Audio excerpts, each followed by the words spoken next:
ये आकाशवाणी रायपुर है।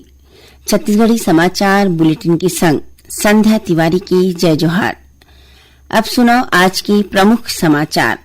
प्रदेश के 10 नगर पालिक निगम, 49 नगर पालिका परिषद और 114 नगर पंचायत समेत 173 नगरीय निकाय मन में आज शांतिपूर्ण ढंग ले होइस मतदान।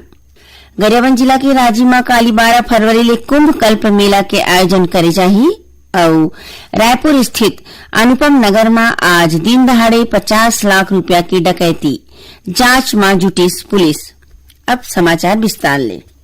प्रदेश के 10 नगर पालिक निगम, 49 नगर पालिका परिषद और 114 नगर पंचायत समेत 173 नगरीय निकाय मन में आज शांतिपूर्ण ढंग ले मतदान हो गई। एक संग 79 महापौर प्रत्याशी समेत 10,110 प्रत्याशी मन के भाग्य इलेक्ट्रॉनिक वोटिंग मशीन ईवीएम में कैद हो गए है। ये चुनाव में 604 प्रत्याशी अध्यक्ष पद पर और 9,427 प्रत्याशी पार्षद पद पर चुनाव लड़त है। नगरीय निकाय के तहत उपचुनाव में 6 प्रत्याशी मन के भाग्य घलो ईवीएम में कैद हो गई।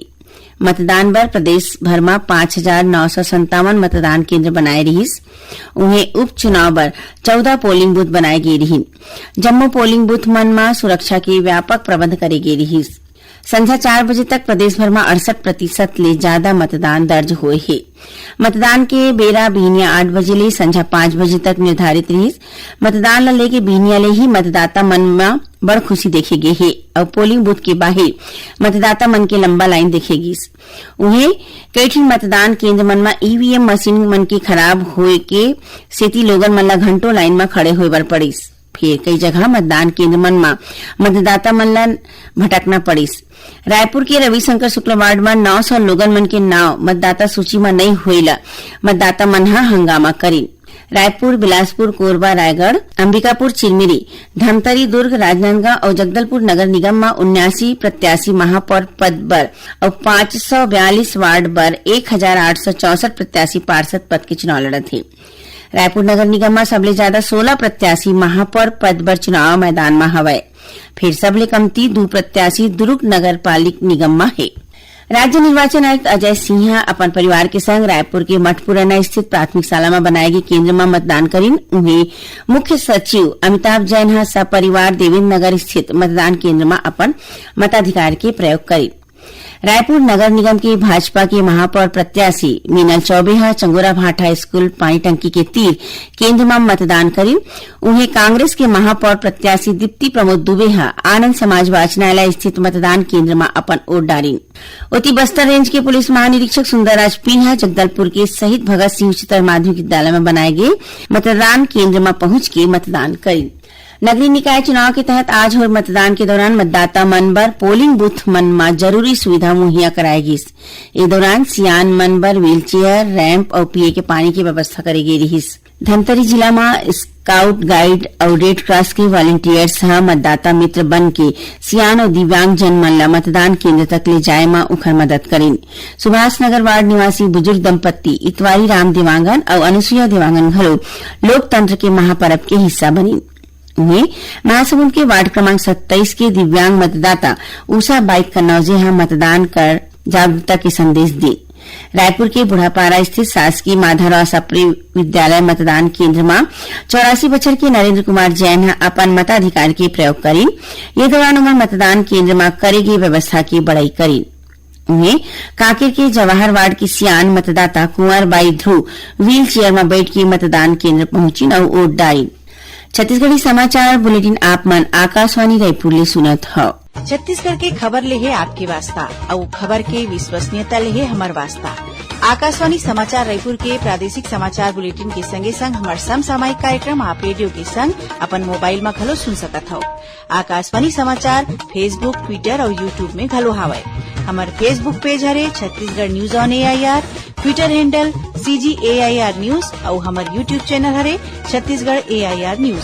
तो अब रेडियो के संगे संग आपके मोबाइल के माध्यम ले हम आप तक पहुंचत हन। छत्तीसगढ़ के हर खबर पर सुनत रहो आकाशवाणी समाचार।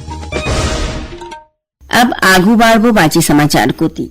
केंद्रीय स्वास्थ्य मंत्री जगत प्रकाश नड्डा संसद में बताई कि छत्तीसगढ़ के आदिवासी बाहुल क्षेत्र बीजापुर, कोंटा, नारायणपुर, बस्तर और दंतेवाड़ा में स्वास्थ्य संकेतक मन में सुघर सुधार हो है। ये क्षेत्र मन में केंद्र और राज्य सरकार की मदद ले मातृ शिशु स्वास्थ्य सुधार कार्यक्रम की स्थिति ये संभव हो पाए है। उमन कही कि स्वास्थ्य मंत्रालय ढाले अपनाए गए बहुत अकन रणनीति मन ले ये सुधार ला गति मिले है और ये प्रयास ला स्थायी बनाए बर स्वास्थ्य सेवा मन की गुणवत्ता में सरलग सुधार करे जाही। मुख्यमंत्री श्री शाह ये उपलब्धि ला केंद्र और राज्य सरकार की मदद के प्रमाण बताई। उमन कही कि सरकार है न सिर्फ स्वास्थ्य सेवा मन ला सुघर बनाए है बल्कि आदिवासी इलाका मन में स्वास्थ्य सुविधा मन ला सुदृढ़ और सरल बनाए बर घलो कड़ा कदम उठाए है। गरियाबंद जिला के राजिम में काली 12 फरवरी ले कुंभ कल्प मेला के आयोजन करे जाही। कुंभ के शुभारंभ कार्यक्रम में राज्यपाल रमेन डेका माई पहुना के रूप में शामिल होही। पैरी महानदी और सोढूर नदी के त्रिवेणी संगम में होवैया कुंभ कल्प मेला ला लेके प्रशासन जम्मो तैयारी ला करीबन पूरा कर ले है।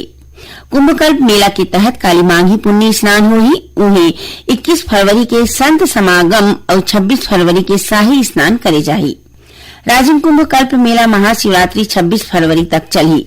प्रयागराज महाकुंभ में काली माघी पूर्णिमा अमृत स्नान करे जाही। ये दिन स्नान के विशेष महत्व है काबर की ये कल्पवास करैया मन के विशेष अनुष्ठान के समापन घलो हवय। ये बेरा के दौरान कल्पवासी संगम के घाट के तीर अस्थायी आवास में रहे थे। ये बछर महाकुंभ में 10 लाख से ज्यादा लोगन हा कल्पवास करीन है। माघी पुन्नी दिन ला ध्यान में राखत महाकुंभ जगह में यातायात ला रोके बर विशेष व्यवस्था करे गई है। श्रद्धालु मन की सुविधा बर मेला क्षेत्र और शहर में नो व्हीकल जोन लागू करे गए है। उन्हें आज ले मेला क्षेत्र में गाड़ी मन की आवई जवई में रोक लगा दी गई है। संगे संग बाहरी गाड़ी मन बर निर्धारित पार्किंग की व्यवस्था करे गई है। महाकुंभ के दौरान प्रयागराज अवैया यात्री मन ला ज्यादा सुविधा प्रदान करे बर रेलवे ढाले 3000 स्पेशल ट्रेन समेत 13,000 ले ज्यादा ट्रेन चलाए जावत है। यही कड़ी में 5 महाकुंभ स्पेशल ट्रेन ला परिचालन दक्षिण पूर्व मध्य रेलवे के गोंदिया, बालाघाट और नैनपुर स्टेशन ले करे जावत है। उन्हें दक्षिण पूर्व मध्य रेलवे ढाले 97 फेरा बार स्पेशल ट्रेन चलाए जावत है जेमा ले अब तक 59 फेरा चल गए है। ये स्पेशल ट्रेन मन ले कुंभ मेला जवैया रेल यात्री मन ला कन्फर्म सीट की सुविधा मिल सकी।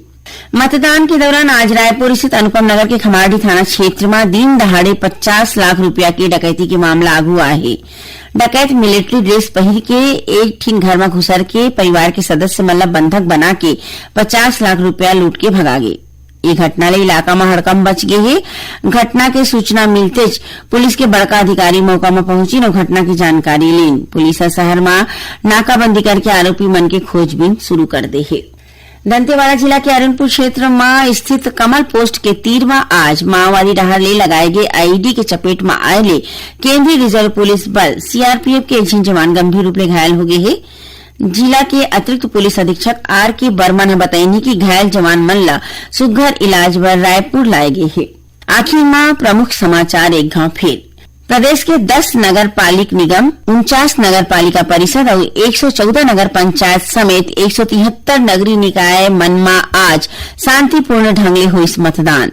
गरियाबंद जिला के राजिम में काली 12 फरवरी ले कुंभ कल्प मेला के आयोजन करे जाही और रायपुर स्थित अनुपम नगर में आज दिन दहाड़े 50 लाख रुपया की डकैती जांच में जुटी पुलिस। एक संग छत्तीसगढ़ी समाचार बुलेटिन यहीं सिरावत है। जय जोहार।